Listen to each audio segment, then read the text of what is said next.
We know that you don't need that stuff in order to have perfect contentment in life. We need Jesus, and we need to abide in Him, and we got to stay plugged in Him. And it's important for a device to be plugged in. And Rick, my roommate, can testify that a few weeks ago, I was trying to get this device to work, and for some reason, it just would not work.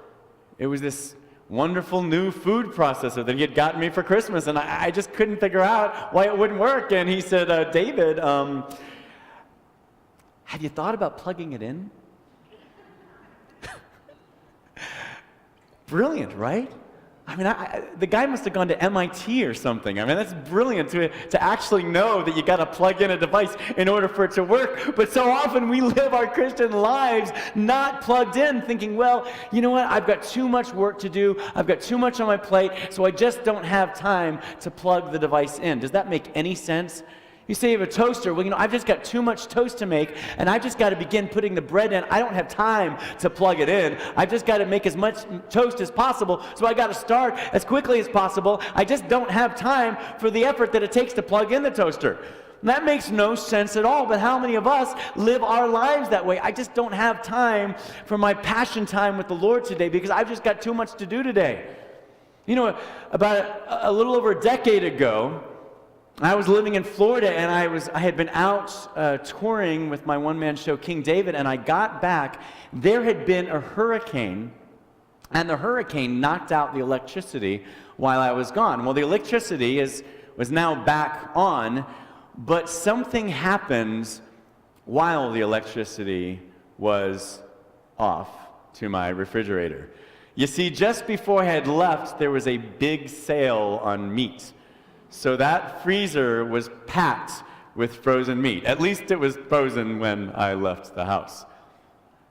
When I came back, I walked into the kitchen, and the freezer door had flung wide open because the meat had spilled out, and all the maggots and the stench and the blood. I'm sorry to be so graphic, but it was all over the floor. And I tell you what, I have worked and ministered in the slums of Bangkok and throughout India and in Manila, and with people living literally on a garbage heap, but I don't think I have ever smelled anything as disgusting as that. Sorry for those of you who have got serious gag reflexes and are struggling with that right now.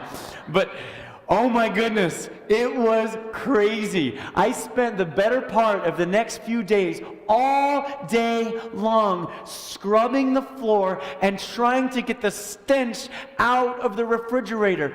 I did everything I could think of. Forget about a box of baking soda. I mean, the entire refrigerator was packed with nothing but baking soda. That still didn't work. So I began just spraying air fresheners in it. Shh.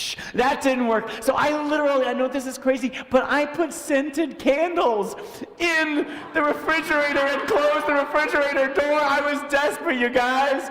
I had to somehow find a way to get the stench out of that refrigerator. You see, this is what happens when we don't stay plugged in, is that it attracts the flies. And what did I say about flies a few weeks ago? Flies are attracted to death, which is why Satan is called by Jesus Beelzebub, which means Lord of the Flies. When we don't stay plugged into the source, death comes in. I'm not saying you're going to die, but the spirit of death and discouragement and despair and frustration and anger and depression and all these things come into our lives. And I got to tell you, I don't ever want to have to do that ever again. It was disgusting.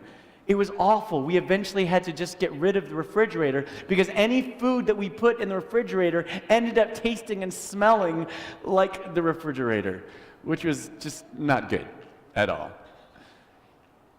But when we stay plugged into the source, God's overflow of love and peace and purpose and fruitfulness begins to bear fruit in our lives.